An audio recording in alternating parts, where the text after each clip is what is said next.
The pressure is building. So, let me preface this story, fellas and ladies, by saying, first of all, this story happened today.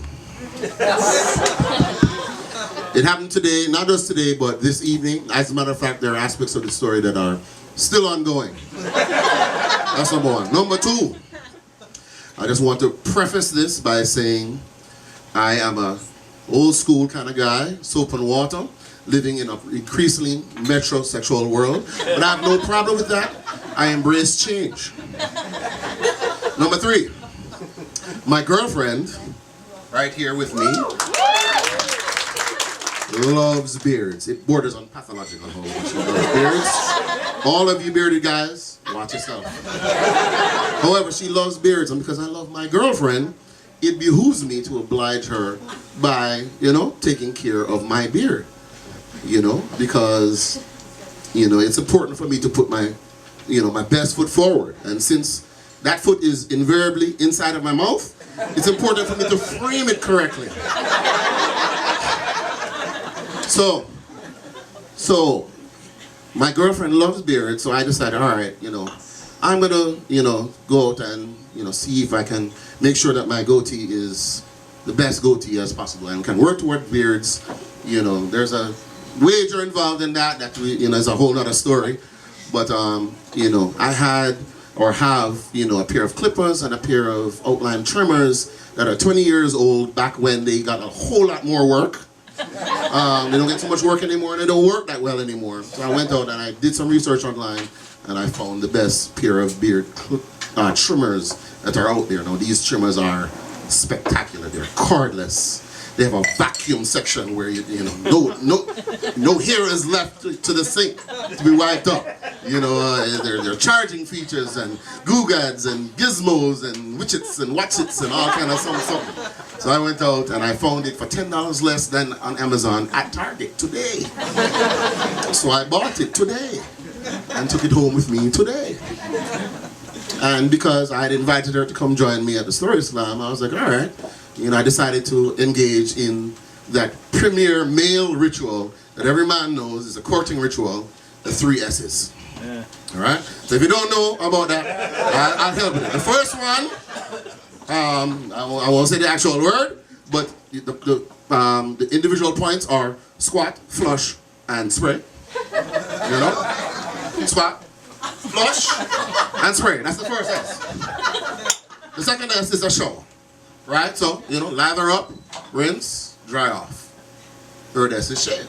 You have to get yourself clear. So, I pulled up in front. By now, the Philips Norelco 4070. Expect some royalties from that. It was fully charged on my basin. And, and I took it out and I started to use all of the various gadgets and gadgets on it. It cleaned me up very well. I was able to get it level. I was able to get the ends down here on the side, rubbed off quick. The mustache was nice. Everything was perfect. I said, all right, boom, I'm feeling really good now. Hold on. All right, 2016, time for a little manscaping. All right? So I said, all right, let me see how this thing works. So jump into the shower, knock off all my clothes, and I'm working. All right, let's start at 10, and I'm just, for the people, I'm going to start using an analogy now. So I decided to go outside and hop onto the John Deere, brand new John Deere, and I started driving around my mansion, and at 10, and clipping the hedges. So I'm clipping the hedges at 10. So I said, all right, I'm going to circle back in at 8. Clipping the hedges, all right, so now it's just the lower shrubs now. And then, I get a little bit closer to the house now. So I say, all right, time to see what this thing can really do. All the way down to 1. 1 was good in the front of the house.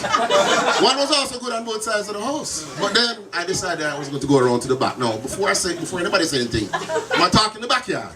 As Batman, no deal with them thing there. Alright? I'm talking about the back of the front of the house. Right? You know where the 2 flower beds are, where I keep my seedlings. You know, I keep them tended before they're ready for replanting. Right there. So now I am trending over there, and I decided, like a fool, to drive the John Deere up onto the flower beds, and that is when time stopped, like in the Matrix. I'm telling you, the John Deere became stuck. Stuck. Time stopped. I know it was stuck because the motor stopped. No more. So I'm like, yo, what is going on here? Right? And of course, as anybody could imagine, you know, that movie popped into my head. You know the one with Ben Stiller, something about Mary? Everybody say it together. Franks and beans. Alright, so it's stuck and I'm kicking the John Deere. I'm trying to jerk the John Deere. The John Deere is not moving. And what is the right analogy for this? But at this point, you know, some earth starts to creep up from around the sides of the John Deere. You know, reddish brown earth, but just, you know, not too much. Then finally I kicked the John Deere and the John Deere release, and my worries about ending up at the ER were dispersed. I was able to throw down some Scott's Seed and Grow, pull a tarp over it, and you know, get dressed and get down here in time to collect a table. You know, I'll check in on my landscaping situation later on tonight. But here's the thing that you need to understand. If you decide that you're going to do some landscaping, make sure that you're very careful and you're very familiar with your tools. Otherwise, you might get stuck.